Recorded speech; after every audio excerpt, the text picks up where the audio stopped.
Okay, so the time has finally come to go over what's in my wallet for the fourth quarter of 2023. Now, this is a very special What's in My Wallet video because for the first time in a long time, my wallet setup is completely different than previous quarters. I've actually completely improved and upgraded my entire core credit card setup to maximize my own personal spending habits as well as my preferred redemption options. So I am super pumped to reveal the 5 main cards that make up my wallet for this quarter and how each card serves a specific role in this setup with very little overlap. And we're going to first start with my all-time favorite new card, which is the US Bank Altitude Reserve Card. I've only been using this card for about a month and a half, and I absolutely love this card. It has an annual fee of $400 and comes with a standard sign-up bonus offer of 50,000 bonus points after spending $4,500 in the first 90 days after account opening. It earns 5x points back on prepaid hotels and car rentals booked directly in the Altitude Rewards Center, 3x points back on mobile wallet spending on Apple Pay, Google Pay, and Samsung Pay, 3x points back on travel, and 1x points back on all other eligible purchases. In terms of benefits, these include a $325 travel and dining statement credit, primary auto rental collision damage waiver, a $100 TSA PreCheck or global entry credit, and a complimentary Priority Pass membership that gives you 8 free visits per year. So you may have seen a previous video I did about Amex Statement Credit Burnout where I explained how these American Express monthly credits found on the Platinum Card, Gold Card, and the Bonvoy Brilliant Card have been really wearing me down recently. But this $325 US Bank travel and dining credit is not one of those credits.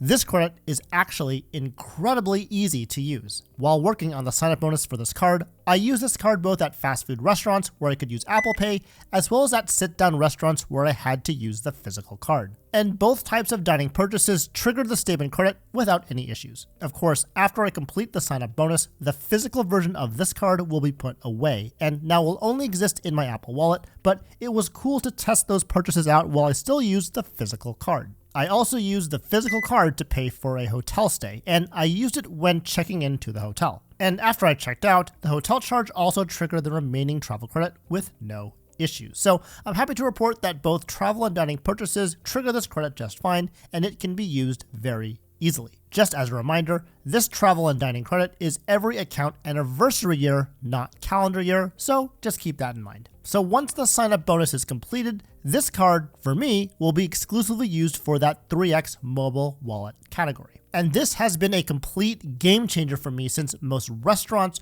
grocery stores, gas stations, and retail spending can all be done using a mobile wallet. The reason for this is that tap to pay is so common that it's very likely that if a merchant accepts credit cards, they'll also accept NFC-enabled payments, which also include mobile wallets too. And just this multiplier would be great on its own, but if you redeem your points in the right way, you don't just get 3x points back on this category, you actually get 4.5x back. And there are 2 ways you can do this with the Altitude Reserve card.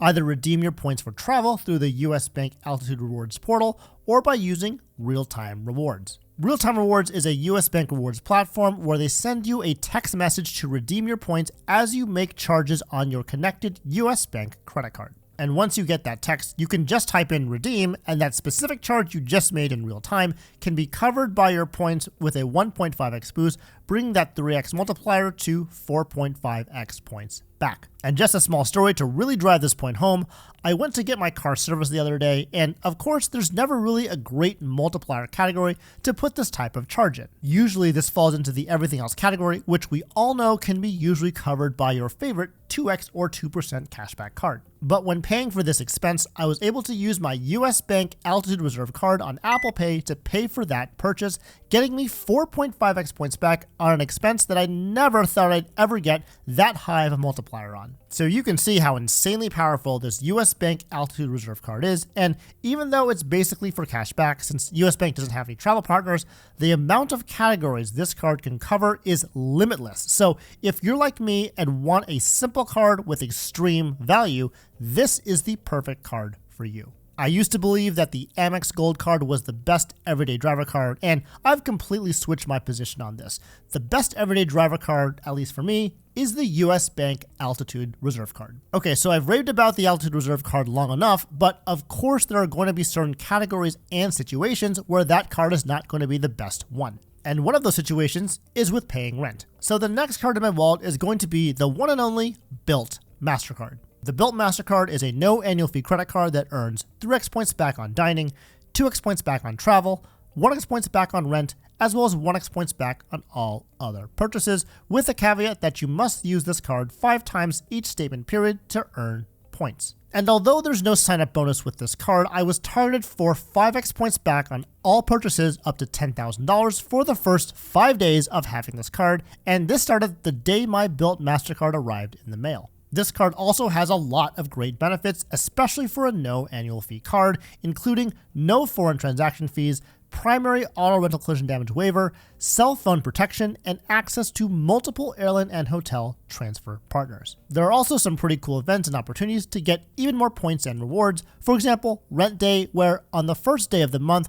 you can earn twice as many points on all purchases except rent. And so for me, I've been using this card for primarily 2 purposes. The first is obviously for rent, which has been pretty nice since I used to pay this directly out of my checking account. So with this card, I'm able to get Bilt points back to be able to transfer out to Bilt's transfer partners. And the second purpose is for sit-down restaurants, where the physical card is traditionally used to pay the bill. Even though there are a lot of restaurants out there that offer tap-to-pay terminals when you are done with your meal, not all of them do, and some still give you the bill at the end of the meal for them to run your physical credit card. And for those situations, I've been using the Bilt MasterCard, which has been very helpful since I still have to use this card at least 5 times per month to get points anyways. So this is a nice way to do that and also get a pretty solid 3x multiplier on dining. I've just started using this card, so I'm not sure what I'll use my points for yet, but we'll see what I end up deciding to do in the future. And so with the US Bank Altitude Reserve Card and the Bilt MasterCard combined, I would say that these 2 cards cover the large majority of my expenses that I make per month. So what types of expenses make up the other portion? Well, it's going to be places, excluding restaurants, that don't accept mobile wallets, online shopping, and flights. So for those places that don't accept mobile wallets, this is usually the traditional everything else category. Now, the beauty of this new credit card setup is that there's a specific slot for my sign-up bonus card, and this is it. And this quarter, that card is the Chase Inc. Cash Card. I was able to get the Chase Inc. Cash Card when the 90K sign-up bonus offer was available, and so this will be the sign-up bonus I'll be focusing on this quarter. This no annual fee business card gets you 5x points back at office supply stores and on internet, cable and phone services, 2x points back on gas stations and restaurants, and 1x points back on everything else, with those elevated categories both limited to the first $25,000 spent in combined purchases each account anniversary year. Now, as the sign-up bonus card in my setup, I'm not really going to focus on using those elevated categories, so I'll be earning 1x points back on the next $6,000 spent in that everything else category. Of course, there may be situations where I will happen to spend in the 5x or 2x categories, but for the most part, it's likely that I'll get 1x points back on most of my purchases for this sign-up bonus. Now, once I complete this bonus, this card will be replaced by either another sign-up bonus card or another card in my portfolio that gets me at least 2% or 2x points back on that everything else category. And since I'm Platinum Honors as a part of the Preferred Rewards program with Bank of America, I can earn 2.625x back with my Bank of America Premium Rewards Elite credit card, but I'm likely not going to keep this card around for much longer. But to keep this video on topic, I'm going to make a separate video about what I think would be the best catch-all credit card for this setup, so definitely keep an eye out for that. Okay, so next up, I want to cover the online shopping category since even though Apple Pay can be used online, it's not as common, and so I need a card to cover this category for these types of situations. And the card I'll be using is the Bank of America Customized Cash Rewards Card. This is a no annual fee credit card that has a standard sign-up bonus of $200 after making $1,000 in purchases in the first 90 days of account